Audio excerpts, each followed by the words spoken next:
Haven start करते हैं class 10 का chapter number 9 application of trigonometry. इसका एक्सरसाइज 9.1 का क्वेश्चन नंबर 7 करेंगे। क्वेश्चन नंबर 7 में क्या गिवन है? From a point on the ground, एक ग्राउंड पे कोई पॉइंट है, okay, the angle of elevation of the bottom.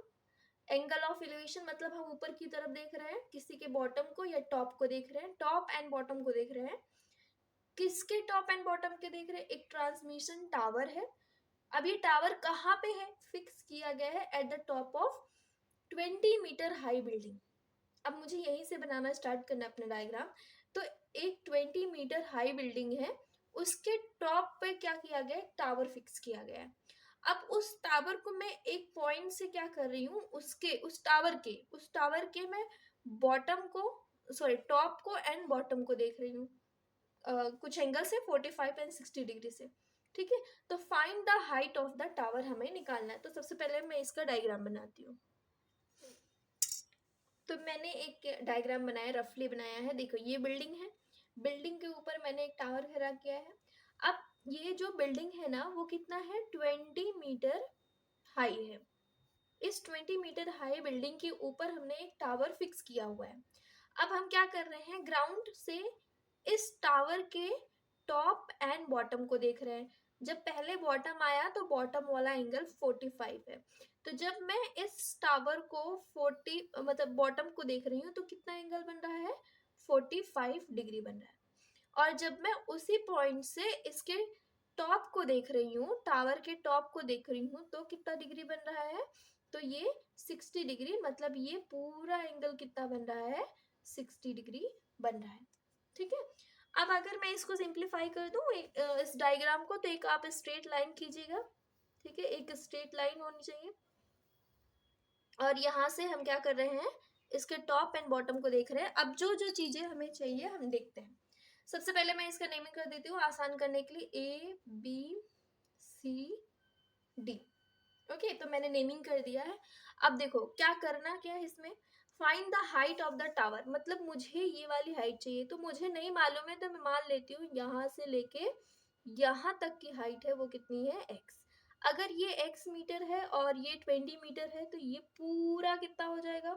अगर मैं पूरा हाइट पूछूं तो ये पूरा टावर और बिल्डिंग को मिला के तो 20 प्लस x हो जाएगा। अब हमें क्या करना है? ये हाइट ऑफ द टावर निकालना है। तो हम देख रहे हैं दो ट्राइंगल बन रहा है, एक छोटा वाला ट्राइंगल बन रहा है, एक बड़ा वाला ट्राइंगल बन रहा है। ठीक है, और मुझे ये 20 मीटर हाइट दी हुई है, तो मैं सबसे पहले क्या करूंगी? छोटे वाले ट्राइंगल का यूज करूंगी। और वहां से, क्योंकि देखो मैं छोटे वाले ट्राइंगल को क्यों यूज कर रही हूँ? क्योंकि मैं जब बड़े वाले ट्राइंगल का यूज करूंगी तो वेरिएबल आएगा, है ना, 20 प्लस x। लेकिन जब मैं छोटे वाले ट्राइंगल का यूज करूंगी तो यहाँ पे इसकी हाइट तो 20 है और ये हमें मिल जाएगा। जैसे ही मुझे DC मिलेगा तो मैं बड़े वाले ट्राइंगल में यूज कर, मैं जब बड़ा वाला ट्राइंगल लूंगी तो मुझे DC की वैल्यू ऑलरेडी मालूम होगी। ठीक है, तो फिर मैं x की वैल्यू निकाल सकती हूँ। तो यहाँ पे हम सोल्यूशन करेंगे। सोल्यूशन में सबसे पहले मैं छोटा वाला ट्राइंगल लूंगी। छोटा वाला ट्राइंगल क्या है? इन ट्राइंगल कौन सा? BCD। और भी आप एक्स्ट्रा लिख सकते हो, जैसे गिवन में जो चीजें हमें यहाँ पे दी हुई हैं तो आप लिख सकते हो। जैसे BC की वैल्यू 20 है, AB की वैल्यू हमने x माना है ना, तो AC की वैल्यू पूरा 20 प्लस x है। तो ये चीजें आप थोड़ा लिख सकते हो इन ट्राइंगल BCD में। BCD में अब देखो फिर से वही रेशियो देखो, मुझे ये दिया है, ये चाहिए परपेंडिकुलर अपॉन बेस। तो कौन सा रेशियो? 10 का। तो tan 45 degree is equal to, पहले मैं नेम लिख देती हूँ, BC अपॉन कितना है? DC। तो tan 45 डिग्री हम जानते हैं 1 होता है, BC हमें दिया हुआ है 20 अपॉन DC। तो यहाँ से जो DC है उसकी वैल्यू कितनी हो जाएगी? 20 मीटर हो जाएगी। देखो अब हमारे लिए क्वेश्चन कितना आसान हो जाएगा। अब हम बड़े वाले ट्राइंगल में लेंगे। इन ट्राइंगल कौन सा ट्राइंगल? ACD। मुझे ये पूरा ट्राइंगल देखो, ये अब एंगल कितना हो गया? 60, और ये पूरी लेंथ कितनी हो गई? 20 प्लस x। तो मैं यहाँ पे tan 60 degree is equal to AC upon DC, है ना, परपेंडिकुलर अपॉन बेस। तो यहाँ पे tan 60 की वैल्यू कितनी होती है? √3। और AC की वैल्यू देखो 20 प्लस x दिया हुआ है। DC अभी हमने जस्ट निकाला है, वो कितना है? 20 है। अब मुझे यहाँ से आसानी से मिल जाएगा x की वैल्यू। क्रॉस मल्टीप्लाई करेंगे तो 20 is equal to 20 plus X. 20 इधर जाएगा तो 20√3 माइनस का हो जाएगा 20 इज इक्वल टू एक्स। दोनों में क्या कॉमन है?